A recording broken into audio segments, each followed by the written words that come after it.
สนุนโดย HK ออนไลน์ IG ลาวเครื่องลงวิดีโอโน้ตบุ๊กทุกรุ่นราคาเริ่มต้น50,000 เก็บหานแม่แอขายของบุญบ้านหัวเมืองใต้เมืองไกรสอนภูมิหารแขวงสวรรณเขตโทร02077545559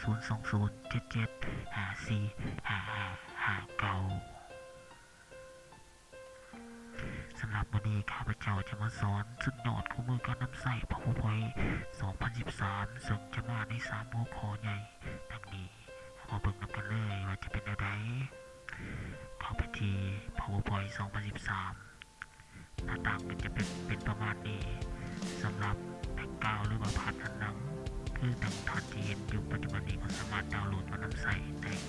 ตามความต้องการแต่ว่าในที่นี้ข้าพเจ้าจะเปิดแบบธรรมดาสามัญก็เปิดไฟล์ที่ข้าพเจ้าได้เซฟไว้ล่วงหน้านี้แล้วก็คือสุดยอดของมือของการนำใส่ PowerPoint 2013 ฉบับภาษาลาวซึ่งว่าครั้งนี้จะเป็นตอนที่1ซึ่งจะมาใน3หัวข้อใหญ่คือ 1. การเพิ่มสไลด์ Copy สไลด์ให้แก่ผลงาน 2. การเพิ่มรูปภาพและวิดีโอให้กับผลงานและ 3. การใส่ภาพบนหลังให้แก่ผลงานเราจะมาเริ่มในหัวข้อที่1กันเลย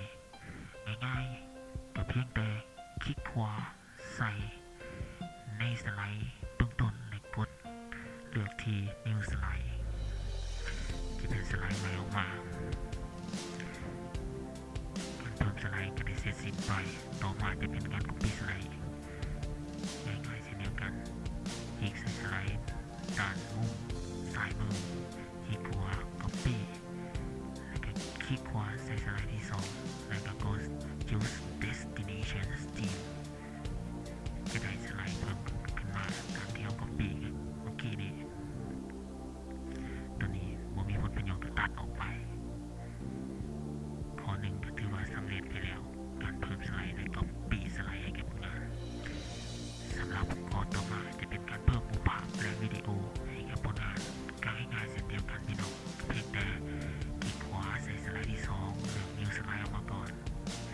บล็อกตัวที่2จะเป็นการเพิ่มรูปภาพหรือวิดีโอเข้าไปในนี้ซึ่งว่าในนี้อาจจะเพิ่มรูปภาพเข้าไปก่อนง่ายๆคลิกใส่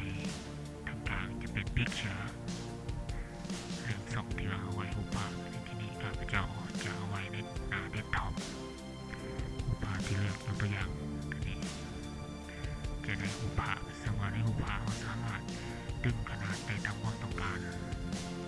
สำหรับเบื้องต้นเราก็สามารถเขียนหัวข้อได้แต่ว่าเราไปเขียนแล้วก็ Copy มาจากส่วนถึงก็ได้Copy มาจะได้กดคลิกขวากดคือเก่าการเพิ่มรูปภาพและวิดีโอต่อมาจะเป็นข้อที่3เพื่อการใส่ภาพพื้นหลังให้แก่ผลงาน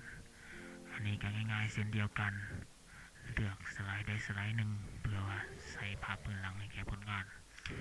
ยกตัวอย่างสไลด์ที่3คลิกขวาใส่บนวางเลือก Format Background ด้านข้างจะเห็นเป็น Format Background มาซึ่งว่าในฟิลจะเห็นได้คือบล็อกที่1 Solid Fill Gradient Fills Picture and Texture Fills Pattern Fills สามารถเลือกได้ตามความต้องการสำหรับ Solid Fill เลือกสีทางด้านข้างเป็นสีเหลืองสีเขียวสีทะเลเลือกได้ตามใจมักสำหรับที่2 Gradient Fills จะเป็นสีเช่นเดียวกันเลือกได้ตามใจมักเช่นเดียวกันตัวนี้สามารถปรับสีได้ความเข้มความอ่อนความแก่ของสีสำหรับตัวที่3 Picture Texture Fill ตัวนี้สามารถเลือกได้ซึ่งว่าจะสามารถ Insert หรือว่าเพิ่มเป็นไฟล์รูปภาพใส่ด้านหลังได้เช่นกันยกตัวอย่าง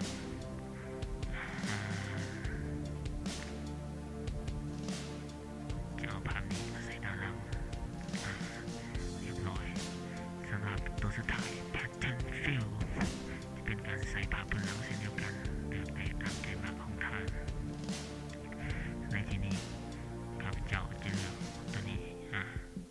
Apply to all เขาจะใส่ทุกๆสไลด์